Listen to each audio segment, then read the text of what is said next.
Hey, it's Zane here and welcome back. Hope you're having a great day. Gloomy old day where I am here, but I thought I'd jump on and get this video out. I want to thank you for joining me today. Please remember to give the video a like and to subscribe to my channel if you haven't already. I'm really enjoying building this community and continuing to show up and to share what I know about Bitcoin and how it can make your life better. But in today's video, the title of it is Be Free, Retire Early. So I want to talk about retirement and freedom and how they tie in together.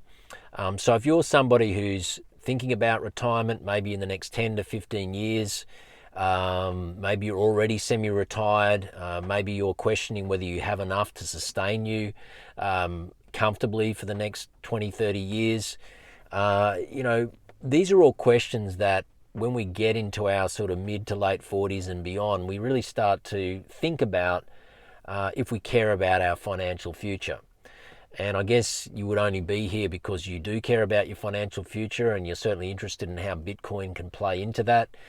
So I want to talk about how Bitcoin, I believe, should be front and center when it comes to thinking about planning for retirement. So I want to come at this from two angles. Number one is the problem with current retirement funds, and number two, the increasing centralization of the financial system and the risks that that is starting to represent, and what that could mean in terms of attacks on our property rights, taxation on our wealth, our inability to be portable with our wealth and sovereign financially.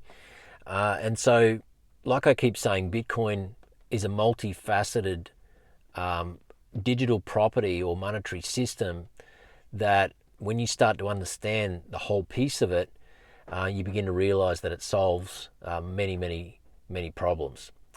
So let's talk about retirement for a moment. Now, in Australia, the problem is most people get to retirement age and they don't have anywhere near enough to sustain them for a happy, healthy, comfortable retirement. And, the retirement age in Australia is 65. At the age of 67, people can access the Social Security pension if they don't have sufficient assets or enough in their retirement fund to sustain themselves. And there are certain tests that they run you through to determine where you're at in that regard. But nobody wants to survive on the pension alone because it's $650, $750 a week. And so you don't have to be Einstein to work out that with inflation running the way it is these days, and the cost of living and rents and all of those things, if that's all you're bringing in a week, and you've got groceries and medical bills and costs to put a roof over your head and all that to take into account, you don't have to be a genius to work out that that is just only enough to absolutely get by. It's a meager existence that you're going to have. So no enjoyable way, I guess, to look forward to the next 25, 30 years of your life. I'm sure you would agree. The other problem is that most people, when they get to retirement age, it's only then they realise that they haven't planned adequately for retirement. And in Australia, the superannuation fund balances, and a superannuation fund in our country is like a 401k in the US. People essentially, their employers, or if they're self-employed, people allocate to their super funds over the course of their employment and career life. And then they hope that in 35, 40 years, when they get to retirement age, there's going to be enough for them to live comfortably for the rest of their life. But of course, that's not what happens. In Australia, men aged 60 to 64, the average balance is 400k, so 400,000 Australian dollars, and for women it's around 300,000, just over. So $300,000 to $400,000. When you consider 25, 30 years at least that you still have in front of you, and hopefully, a good 10 or 15 of those years are going to be active years where you would be hopefully enjoying life, maybe traveling a little, going on a few adventures. that's kind of a superannuation balance is going to run out pretty quickly. I'm sure you would agree. If you do anything other than just survive. So we need to be thinking outside the box, and this is where Bitcoin comes in, because you look at Bitcoin and the performance of Bitcoin versus most superannuation funds. Most superannuation funds, it's widely recognised in this country, are generating about 8.5% tops. And then there are, of course, all these fees associated with the funds and those kinds of things. But when you can compare that to Bitcoin, which is doing the last 7 years 59%, Bitcoin is outperforming to the tune of 7 to 9 times the average super fund. And so the question then becomes, why would I not allocate to the best performing asset on earth if I'm able to do that? Now, of course, in traditional superannuation funds in this country, they won't allocate to Bitcoin because it's not on the approved financial product list. But you can get an allocation to Bitcoin if you are able to set up a self-managed super fund, an SMSF. And I know a lady, a professional in Sydney, who's one of Australia's best in this area. So if you're looking to set up an SMSF, you and your spouse or partner, and you have over 150k combined, and you want to consider Bitcoin as a way to supercharge your way to retirement in terms of how much you're going to have when you get there, I think everybody should be considering setting up a Bitcoin pension fund very, very seriously. And so, you need a professional to help you set up an SMSF, give you a statement of advice. They will then roll over your existing superannuation accounts. Then once all of that is done, you're then able to essentially open an SMSF account with a reputable exchange who specialises in managing self-managed super funds and allocating and purchasing Bitcoin within those funds. And of course you can store it with them, or you can put it into your own self-custody cold storage solution, provided that it's not intermingled or commingled with your personal funds outside of your SMSF. So that's something that everybody, I believe, should be considering who is in Australia, who has over 150k, and is already on this Bitcoin journey and wanting to really maximize their retirement fund at retirement. And if you have 5, 10, 15 years until retirement, when you look at Bitcoin's trajectory, the tailwinds behind it, and where we are on the adoption curve, I think you'd be absolutely crazy not to be taking some action in this regard if you're able to do that. So we know that Bitcoin is the best performing asset, and we know that in terms of retirement, it can really help maximize the balance of our superannuation fund when we get to retirement, if we've got some time on our side. The other thing to consider is the freedom aspect of Bitcoin. And there are companies now cropping up all over the place who are specializing in helping people to set up Plan B residencies.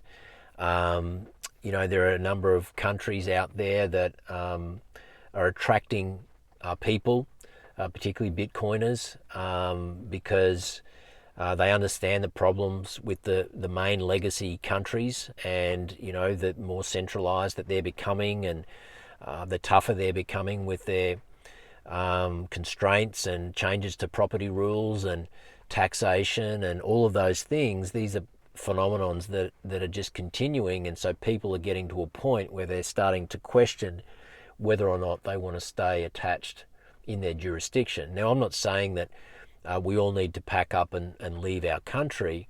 I'm just saying that there's a reason why these companies are now cropping up and are existing. It's because there's a lot of demand now for people who are getting to a point where they know that they can essentially live anywhere in the world, so they want to go where they're treated best. And so freedom is a big thing now, because when we look at Europe, for example, and the fact that they've just announced that they'll be bringing out their central bank digital currency in October this year, I'm not sure about you, but for me, that's a big red flag. Let me know what you think about CBDCs coming. Do you think that this is going to impact people's financial lives when essentially they have an account with the central bank that can surveil everything that you do? It's going to be linked to your digital ID. It's going to be linked to the amount that you travel, your carbon credits, even your spending patterns when it comes to the foods you buy. Social credit score, all of those kinds of things.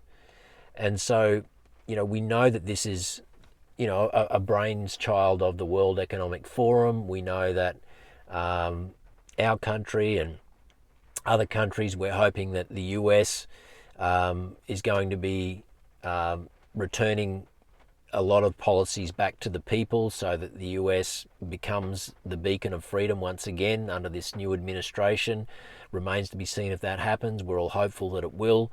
And we're also hopeful that, America's direction is going to have a spin-off effect to places like Australia and New Zealand and hopefully the UK. But, I certainly wouldn't be holding my breath.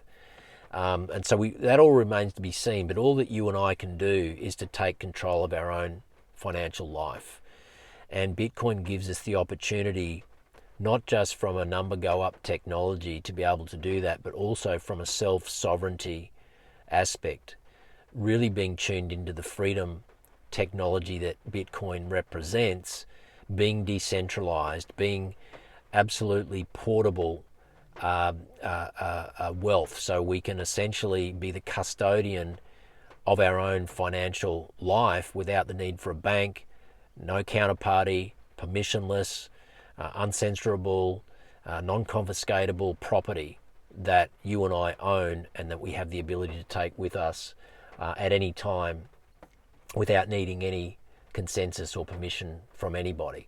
So for me, that's a really, really powerful attribute that, again, is not spoken about enough. But this ties into retirement because, what happens over the next 5 to 10 years if things do become more centralized, if we do have to relinquish our property rights, if the rule changes are such that they become untenable for us as citizens to put up with, what do we do? Do we just stay there and put up with it? Or do we, look to take our wealth somewhere else, go to where we're treated best? And that's really the question. This is what it's all about. And so I want to end this video. I don't want to go on too much about it, but I just want to really highlight the fact that if you're not already thinking about retirement, it's a good time to be thinking about it. We know that Bitcoin has significant tailwinds behind it. The opportunity and the risk-adjusted returns and opportunity around Bitcoin now, I believe, is the best that it's ever been. I believe this is the calm before the storm. We're about to see a great wealth transfer, the likes of which we've never seen in our lifetime. Everything is being digitized. Everything is being centralized in the financial world. And we just want to make sure that we're on the right side of this ledger in terms of this decentralized monetary technology that is Bitcoin. So, retirement, do you have enough? That's the question. How long has it been since you've looked at your retirement fund balance? How long do you have to retirement? What can you do today to help really up the ante and supercharge your way to retirement? Do you have the ability to set up a self-managed super fund or to get an allocation to Bitcoin in your retirement account? These are all questions you should be asking yourself, doing a little homework on right now, I believe, and also really considering how this ties into your ability to be free and self-sovereign as you approach this phase of your life, which I think is so important as well with all the changes that we have happening in the world. So I want to leave it there today. I want to thank you for tuning in. Hope you got some value. Hope you got some insight. Please let me know your thoughts. I'd love to hear your thoughts on this. Leave a comment. Please like and share this video, and please remember to subscribe if you haven't already. I look forward to seeing you in the next one. Thanks for joining me today. This is Zane signing out. Have a great day. Bye for now.